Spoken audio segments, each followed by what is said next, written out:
Design isn't neutral, especially across cultures. A font, a color, a slogan that wins in New York can really backfire in Nanshan, in Shenzhen, China. The real work is actually really all about making intention travel across borders and across countries, across cultures. So, because every design decision really reflects your values, whether you realize it or not, you're in every sentence, you're communicating everything that you care about, what you think is important, what is not important. And so what you say and what you don't say can tell a lot to your audience. So the question isn't if your design will tell a story, but what story you're telling. So it's whether you'll own that narrative or let it own you. So the narrative that you tell can really be molded to support your brand or it can lead to a lot of trouble down the road. Coming up on Design Mindset, how strategic communication and cross cultural design intention transforms brands from products into movements, and why the most successful companies are those whose values travel across borders.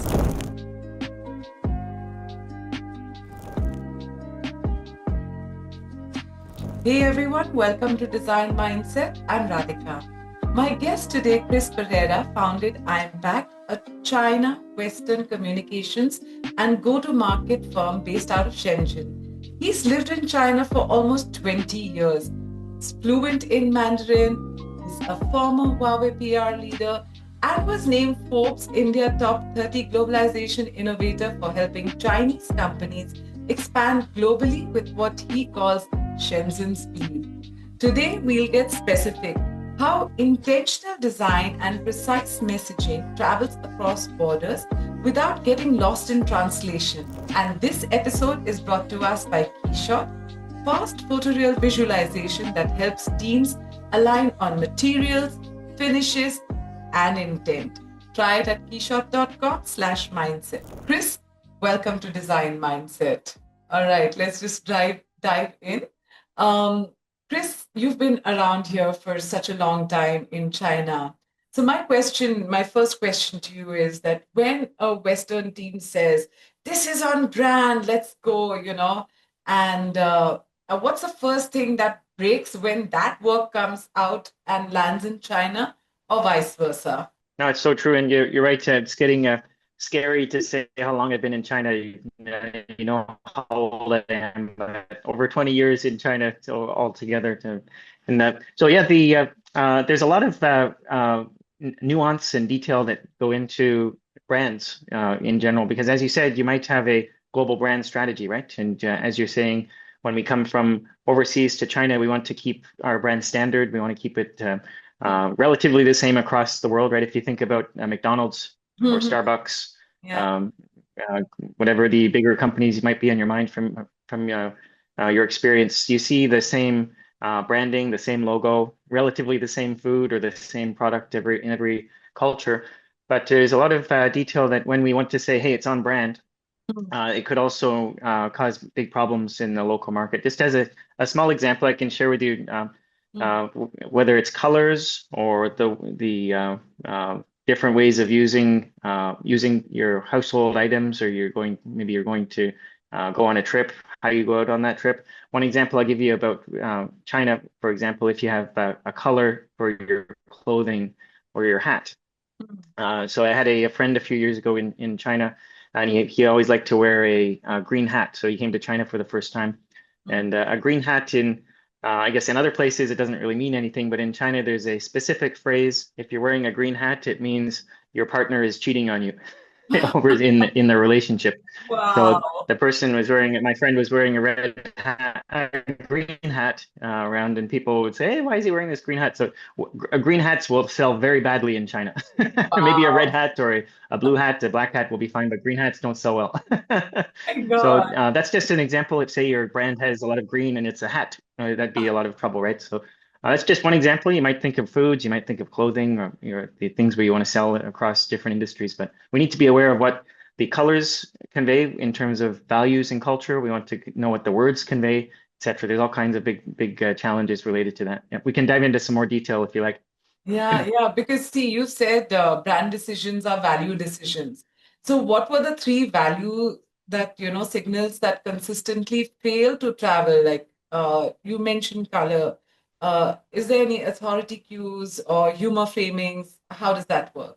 Yeah, I think the most important thing that we want to remember is the result or Mhm. what we want to convey in every country is the same. We care about the local community, we care about this market, and we're here as a long-term partner in the community. That's, I think every brand has that as their goal when they come to a new market. So they want to show that they care and they want to build their local presence. So the result, what we want to achieve is the same. How we get there is very different in different cultures. And I think that one very important thing we need to remember is we need to have local support, Mhm.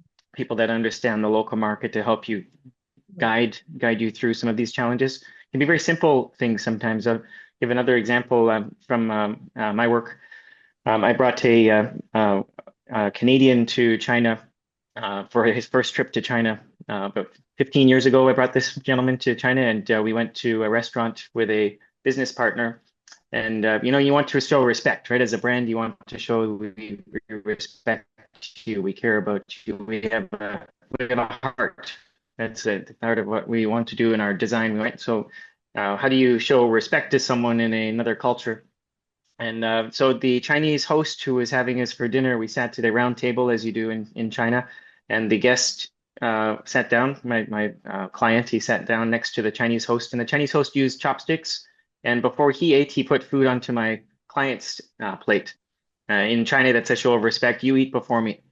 Wow. But my business partner, my client, he got very angry. All of a sudden, he said, I know how to use chopsticks. I'm not a kid." So the sign of respect shown in China was interpreted as disrespect from him being unfamiliar with the Chinese culture. Yeah. So that's an example in the real world when we're doing a maybe a slogan Mhm. or if we have an image of any kind, we want to be very careful about what we're showing. Another example I've seen in advertising from the West going to China, maybe two chopsticks in a bowl of rice. Correct. So it looks like this. Yeah. And that's sort of in China, you never put your chopsticks into the rice. You want to put it sort of on top of the rice bowl and not just stuck in the rice bowl. So those sort of details can be part of what we want to avoid doing, I guess. And to avoid those challenges in cross-cultural scenarios, we want to work with local partners, and you want to hire locally to get some feedback, hear what they think about what you're doing. So that would be part of it. I think when you mentioned the brand design elements themselves, I think there's three things that often convey culture. I Mhm. mentioned color already, Okay. the tone or the scenario where it's being shown. Are you at home? Are you at work? Are Mhm. you on a motorcycle? Are you on a bike? Are you walking on a horse? Wherever that might be. And Yeah. the third thing is who is in the picture? Who's in the frame, right? Is it a Correct. female? Is it a male? Is it both? Is it kids? Mhm. Older people? It all depends very much on who you want to influence as an audience too. Wow. Okay, so then do you have a, pre-mortem checklist before a board sees what the new creative is or what the product is going into the new market? So do you have a list that you walk your clients through? We do, yeah. We have a 10 check sort of a 10 item list that we go through for localizing your design and your brand. And the 10 items get expanded into many more, maybe 100 or so different things you want to do. But generally speaking, you want to start with the name Hmm. and your values themselves. Hmm. One big challenge that brands have is if you have a set of corporate values or design elements, Hmm. you ideally want to have a standard image and values across the world, right? Correct. Yeah, yeah. The that's so that's there's always a give and take to say how do we bring the design from our home country to overseas because there could be different values. So what do you localize and what do you keep the same across the world is a really interesting question. When Hmm. you ask anyone from China going overseas, the number one thing they'll say is you need to localize. You need Hmm. to, when you go overseas, you need to localize. But if you localize everything, you're no longer from China. Or if you localize, if you're coming from India or coming from the United States to China, if you localize everything, you're no longer from the United States. You're a Yeah, local Chinese company. So yeah. there is value to keep some of what you're bringing from your home Yeah, country to China. That might be one reason they're buying your product, right? absolutely. Yeah. Yeah, yeah. Wow. That's interesting. So Yeah, let's I can add a few more items sure, on sure. that. So I was just mentioning the first, yeah, the first thing you want to do is look at the names. You want to look at your name and your values, sort of the text part of your design, Correct. and make sure that translates properly overseas. That would Mm, be the first part. The second would be your color scheme. You want to make sure the colors translate effectively from a values perspective to mm, the local market. And the third part of that would be the scenarios or your where you're going to be showing your yeah. design. So does it fit? If you're doing some design that's going to be in a hotel, for example, does Hmm. it fit in the scenarios of a hotel in your local market in China, or maybe it's in Saudi Arabia, maybe it's in Singapore, and we want to make sure the design fits into the local market. Got it. Got it. So let's talk about your Shenzhen speed. I'm curious to know about that. How do brands move fast without breaking trust? Yeah, yeah. The so first I can explain why we say Shenzhen speed. Yeah. So like you mentioned, I mentioned I've been in China for 20 years, and there's two things about China that have really stuck with me since I came here as a university student 20 years ago, studying Chinese language and literature. I was Yeah. interested in Chinese history and the language back then. The first thing I really has stuck with me is anything is possible. Correct. So if you have a dream, if you want to get something done, if you want to start a company, if you want to sell a product, make a design for overseas markets, you should think big and figure it out. That's the number one thing. But the Yeah. second thing is when in China, things happen fast. Okay. When I was a university student 20 years ago, living in a city called Zhengzhou, which is in central China, Uh-huh. every week along the road, there would be suddenly some new skyscraper along the road where I would go to school. Things just pop up really fast in China. Things Really? happen fast. Wow. Uh, it's like, hey, where did that come from? But these days, Shenzhen, the city is the place where China's opening and reforms started. It's the first city that opened up to the world in Mhm. 1978, beginning in 1978.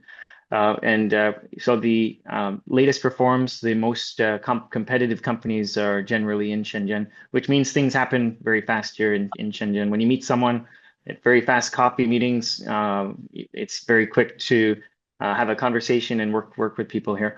So that speed is something that's very well known in China. And my company, Impact, we for our clients, we support Chinese companies going overseas and overseas Western companies coming to China. And we guarantee that we answer you fast, we close the loop fast, and that we deliver the results at Shenzhen speed. And I think that matters a lot in business these days. You know, if you send an email to someone or a message as a business owner, it can be uncomfortable to not know if the person has received your message, right? And how Absolutely. long is it going to take to get things back? Because you might have clients waiting for you. You might have a business opportunity. If you wait 2 weeks, you might Yeah. lose that opportunity. So that's what it means to us is to respond quick. Okay. So then how do you move so fast without breaking trust? Because when you're taking a new company and you're, launching a new product out there in the West, um, moving too fast may not be welcome or it may be looked upon a little wearily. So do you have any checklist for Yeah, that? no, it's a very good point. Yeah, no, I think it's a really good point. So speed can mean different things. Mhm. I totally agree with you that if you go too fast in a business sense, you might harm trust more than build trust. Like you, if sometimes trust is built over time and through Yes. multiple conversations, etc. Uh, a German friend of mine recently told me actually, he said going in the wrong direction very quickly is not efficient. And so, in other words, you should, if you're going in the right direction slowly, that's actually maybe better than going super Correct. fast and going in circles, right? Yeah. So Yeah. when we say Shenzhen speed, we're not talking about the speed of your business development. From in our world and in my in my heart, even it's the speed is response. So if you send me a message, I respond quickly. We close the loop quickly. When we're talking about which direction you're going in business, sometimes trust doesn't need speed. It needs time to build that understanding. And do you do what you say you're going to do? And the Yeah. only way to show that you do what you say you're going to do is through time. Are you trustworthy, right? So Yeah. speed for me doesn't mean quickly signing a contract and quickly doing something in an overseas market or in China. It's you send us a message, we'll get back to you quickly. And if you need us, we're there for you. Uh, Yep. And so when a China-born brand goes globally successful, is there anything that you need to fix first, like maybe the positioning, archetype, the channel narrative, or something, or you just take it as it is? Yeah, so China's economy is very diverse right now. We help many different industries going overseas in different stages of companies, from very early stage startups, young people with a dream, with no money and no resources, and just they're trying to make something for themselves, Mm, and looking for investment, all the way to very big companies like TCL and Midea, mhm, and this type of very Fortune 500 type companies. So the support they need is very different in each of these scenarios, but the number one thing for me is the values. So mhm. I always tell our clients that you need to build friendships and build trust. You mentioned trust just now. I think it's the Correct. key to success in anything. We're living in an age of AI and technology and all of these things, but personally, I don't think any of that is important. If you have friendship, if you have trust in the market, all of it comes down to people still. Yeah. So we can use technology to better support people and make connections stronger. Uh, so I think the number one thing for Chinese companies going overseas is knowing how to have a conversation in a cross-cultural setting, build trust in a cross-cultural setting. And that trust is built in different ways overseas. I mentioned the food example. Mm, My client coming to China, our Chinese host wanted to build trust, right? He said, I respect you, so I'm going to give you food first.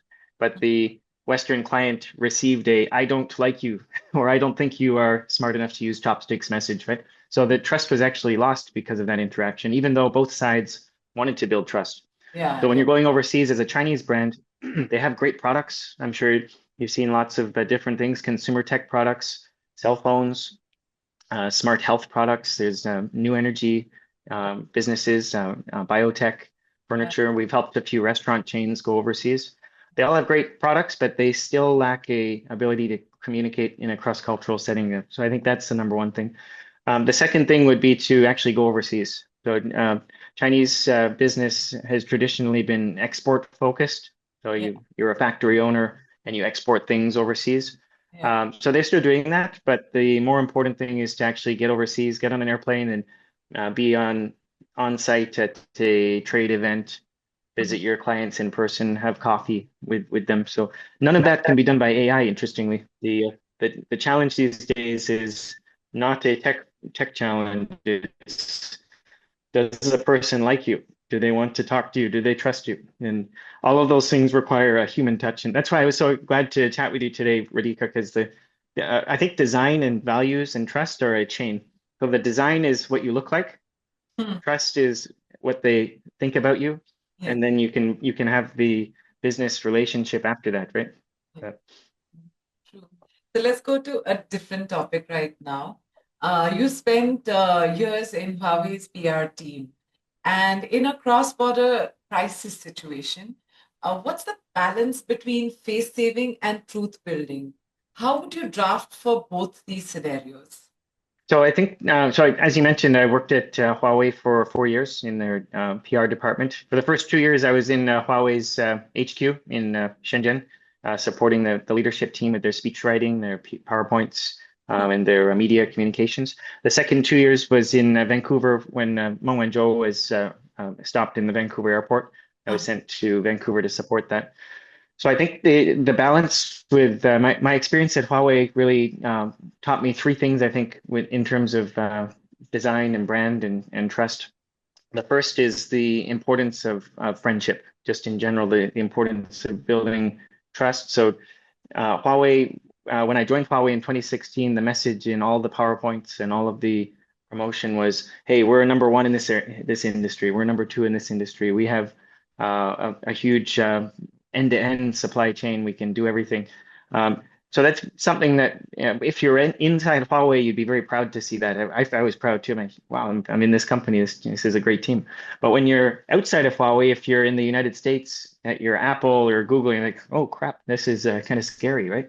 They're going to take our business. ah, So the importance of win-win or uh, finding ways to work together in a way that's good for everyone in the community is important. I think that's the number one thing I learned.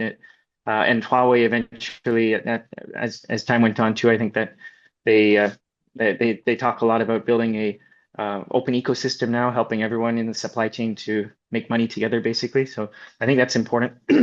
The second thing is to have a long-term mindset, even with trust. Yeah. So in every relationship, there's up and downs, and in design and brands too, you're going to have times when you get a when you have a client or a customer or something that doesn't go right, and they're not happy. So you lose trust. But if you have a longer term mindset, solve that problem, answer your client or your customer's problems. They might not buy your product for a while, but maybe in a few years they'll come back, right? So Yeah. that the longer term mindset, that's the same, with Huawei in 2018 and 2019 when Meng Wanzhou and the CFO was having the issues and Huawei was in the news for 5G and cybersecurity and all this. You might, if you were back then looking at, is Huawei still going to be operating in 5 years? Are they going to still be here? Will they survive? Whereas now they had a record year last year with new phones and they're making cars now. And Yeah. so that's something that Huawei taught me is to be resilient. That's Yeah. number two. And that goes for brand, design, trust, your business, etc., and personal in your personal life too. Uh, have thick skin, and you'll survive.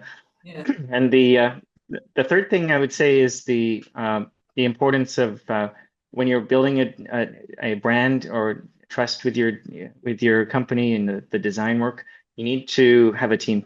I think the power of a team is so important. So if you have a brand or you're working on design, having input from more people Mhm. will help you a lot. But especially with design work and writing too. I like to write. Writing and design is an art sometimes, so you become very attached to it. It's Yeah. like your baby, right? So when people look at it, they're going to criticize it, and no, it's hard to get the feedback. So if you get that feedback, it's going to help you in the longer term. Yeah. Yeah, you bring out some very interesting points because I remember back in the days, I think about 10, 15 years ago, we had a similar crisis situation in India, but it was in the food industry. So I remember Cadbury's, their chocolates, they were found, Mm. some of them were found with some worms, some, some insects in them. And even Maggie had Yep. that, Nestle's Maggie had that problem.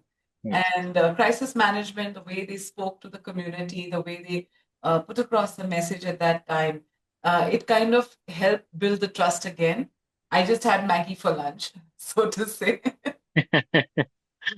No, it's so true, right? You know the when we're looking in life, if you look back at our low points and high points, our Yeah. memory sort of sticks with the good points, right? It's sort of we lose the bad points as we move forward. You Yes. only remember the good things eventually. If you think back to when you were younger, you feel, oh, I wish I could go back to that time, right? But I actually wrote myself a letter when I was 19. I wrote myself a sort of to the future, Chris, and in 20 years.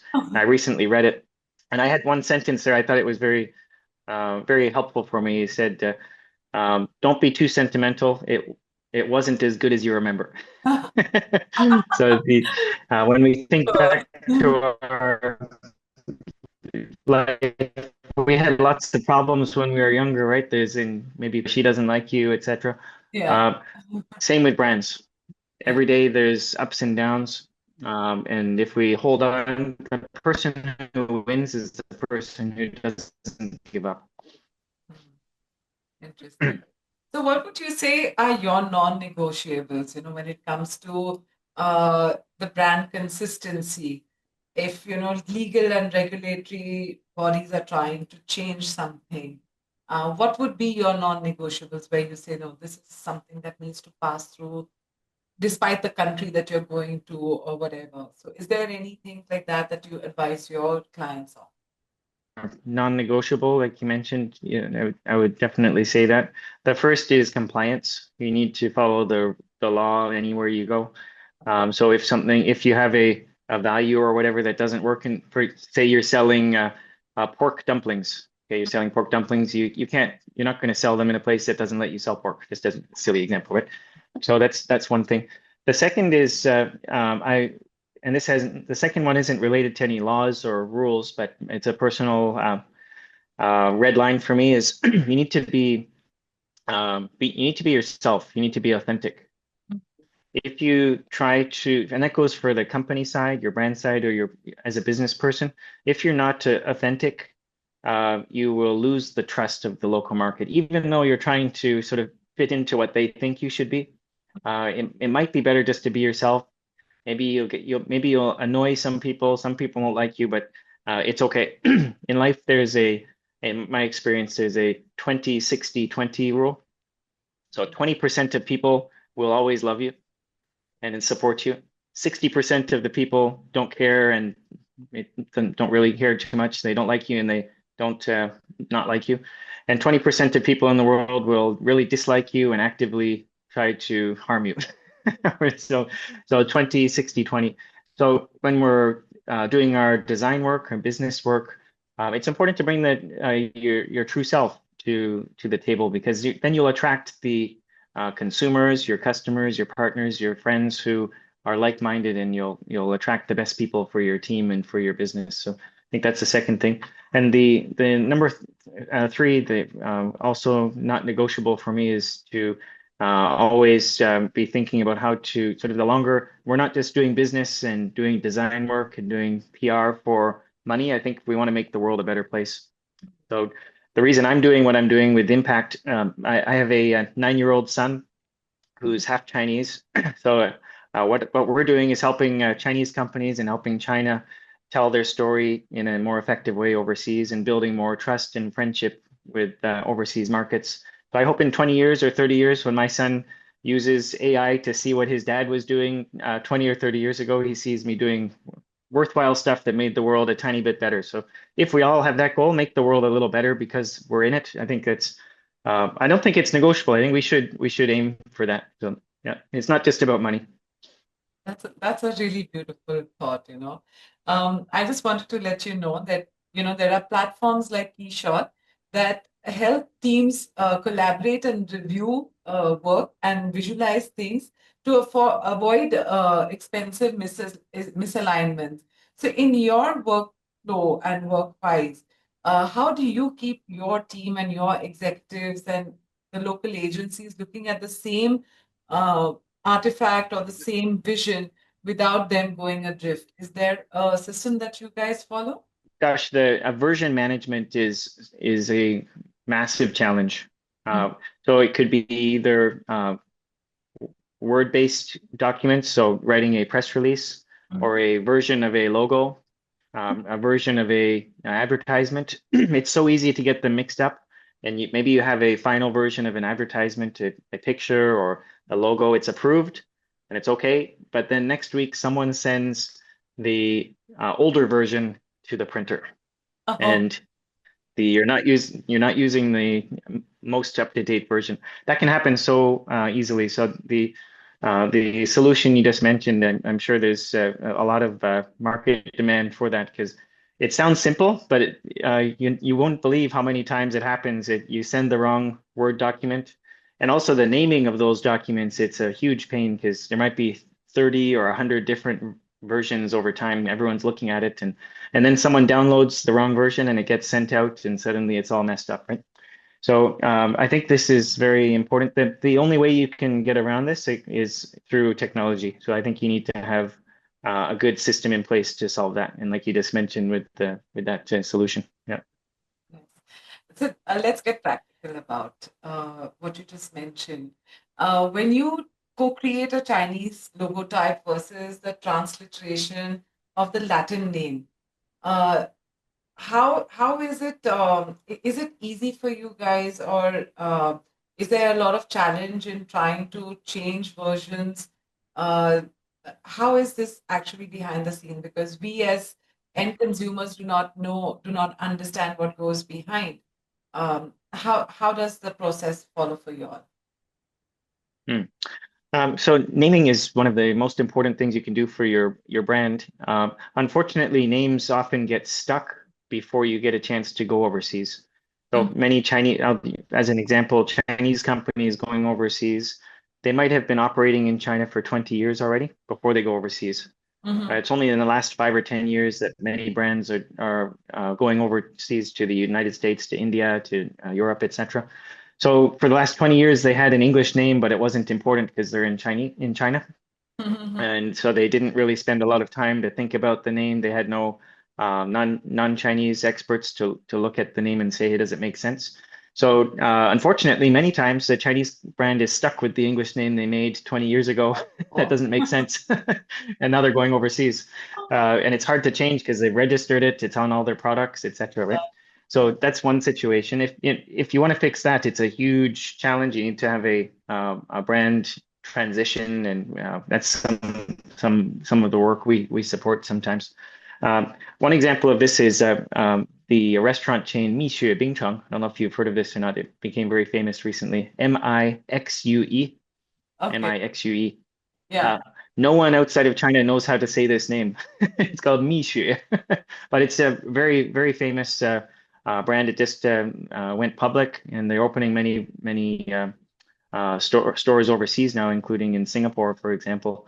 But unfortunately, the name is not pronounceable in English. It's very hard to understand. So they're going to have, my personal feeling is they'll have trouble expanding overseas because the name is hard to say, even though the product is great. Back a few years ago, also when I was at Huawei, it's the same thing. Because Huawei is very well known now, they know how to say the name. But say 10 years ago, how do you say Huawei? It's very hard to pronounce also. So that type of big company name is one challenge. The other type would be a smaller company. How do you localize your name overseas? Like if you're choosing a name for the first time, I think it's very challenging. It's only one word or two words, right? But you need to get a lot of input, and it's like choosing a name for your child. You need to put a lot of thought into it True, before you do it. true. Yeah. All right. So when you're trying to convince a skeptical new market buyer, like what's the proof that works best? Third party media kits or key opinion leader endorsements, standard markers, after sales support. What do you think is the best flow forward for a new launch? Uh, I think by far the most important thing you need is a third party, someone else to say something nice about you. So third party endorsement is very important. If you think about from a personal perspective, if you're going to go look for a job as Hmm, a interviewer, as an interviewee, hmm, you're going to go talk to a company and try to find a job. If I sit here and tell you, Radhika, I'm really great. I'm amazing. My name's Chris. I'm awesome. You should trust me. That's not a good way to convince the other person. The better way is to say, this professor has given me a letter of introduction. I was on TV last week on that media. I got this award from school, etc. So from a brand perspective, it's the same thing. Advertising is all, I'm great, I'm great, I'm great. hmm. Third-party endorsement is, he's great, Yeah. he's really good, she's really trustworthy. So the third-party endorsement means a lot. I think if you don't have the third-party endorsement, you shouldn't do advertising. The number one thing you need to do is get other people to endorse you. And then you can do lots of advertising. If you don't do the endorsement first, you're going to find that you're promoting a image that's not trusted. So you need to get the trust foundation, and then you can go out into the market to build your brand. Sounds the right course of action. And from a design lens, is there any one packaging or a CMF change that you've repeatedly, done for brands that, move the perception from cheap to considered in the West or the reverse? Has there any incident or any brand like that come to your mind? Yeah, I like to tell our clients that you should try to stand on the shoulders of giants with your brand. So if you can have so if you look at any computer, for example, when you buy a laptop, it will often say Intel inside, right? Intel Correct. inside, right on the by the keyboard. The Yeah. reason they do that is because Intel is a trusted brand, right? Yeah. If Intel wasn't a trusted brand, they wouldn't put it there. Yeah. So with our branding, if you're a new brand, try to find a partner, maybe an industry group, maybe an award, anything you can get to show that you're trusted and you're building communication you're building trust with the ecosystem around your brand would be very helpful. Yeah. So third party endorsement from the media side is important, getting awards, but it's also important to, if you're, for example, if you're making a toothbrush, or if you have toothpaste, they always have the dentist association endorsement on the package, right? So whatever that endorsement is in your industry, try to get communication with those type of groups, and maybe you can get their logo on your advertisements in the future. Chris, we have a very fun segment over here called the Design Mindset Challenge. I will be giving you a hypothetical scenario, and it's a challenge, of course. And I'd like you to think about it and try and give me an answer to the best, using all your experience. So it just gives my viewers a chance to know how to navigate some real world problems that they could be facing. So, are you set for it? Let's do it. Okay, so here's the scenario. A climate tech startup in Shenzhen has a modular water purification system. They need Western enterprise buyers and NGOs to trust its durability and safety. Domestic buyers need affordability and after sales clarity. So, your job is to launch one brand system that signals premium reliability globally and social value locally.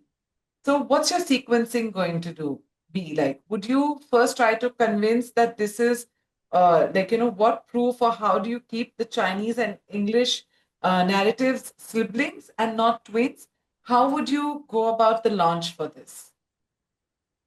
Hmm. That is a big challenge. So first, the first layer, let's look at the challenge first. You need to balance local and global.